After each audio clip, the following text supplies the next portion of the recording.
Hello hi வணக்கம் friends. TNPSC group 1 group 2 group 4 படிக்கிறவங்க எல்லாருக்கும் புதுசாக நான் ஒரு டிப்ஸ் சொல்கிறேன். எப்படி அப்படின்னா, இப்போ தான் நீங்கள் புதுசாக படிக்க ஸ்டார்ட் பண்ணுறீங்க அப்படின்னா உங்களுக்கு நல்லா யூஸ்ஃபுல்லாக இருக்கும்.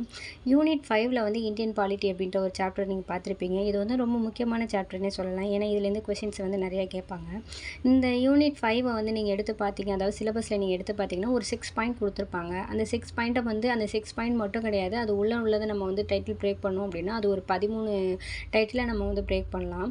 இப்போ நான் உங்களுக்கு வீடியோவில் ஒரு பிடிஎஃப் காமிக்கிறேன் இல்லையா, அது பார்த்தீங்கன்னா ஒவ்வொரு டைட்டில் பிரேக் பண்ணி எந்தெந்த புக்கில் எந்தெந்த இது டைட்டில் கவர் ஆகிருக்கு அப்படின்றத நான் உங்களுக்கு ரெஃபர் பண்ணி காமிச்சிருக்கேன். ஸோ அதை பார்த்து நீங்கள் யூஸ் பண்ணிக்கோங்க.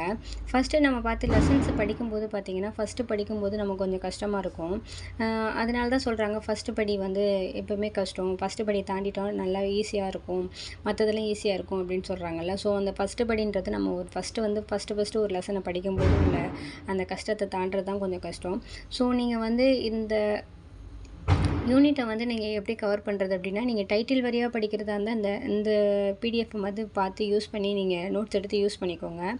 இல்லை நான் ஓவராலாக இதை அனலைஸ் பண்ணி 6th ஸ்கூல் புக்கில் எந்தெந்த லெசன்ஸ் எதை படிக்கணும் அப்படின்றத நான் ஓவராலாக ஒரு போட்டு வச்சுருக்கேன்.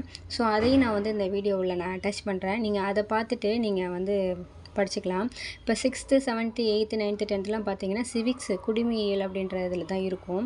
11th 12th பாலிட்டியில் இருக்கும். அது ப்ளஸ் பாலிட்டியோட காமர்ஸ் 12th காமர்ஸ் புக்கில் 16th சாப்டரும் இதில் கவர் ஆகிருக்கும். நீங்கள் இதை பார்த்து இதை அப்படியே லைனாக நீங்கள் ஒவ்வொரு நாள் ஒவ்வொரு சாப்டர்னு சொல்லிட்டு படிச்சுட்டே வந்தீங்கன்னா நீங்கள் ஃபுல்லாக யூனிட்டை கம்ப்ளீட் பண்ண முடியும். பார்த்து யூஸ் பண்ணிக்கோங்க ஃப்ரெண்ட்ஸ். தேங்க்யூ.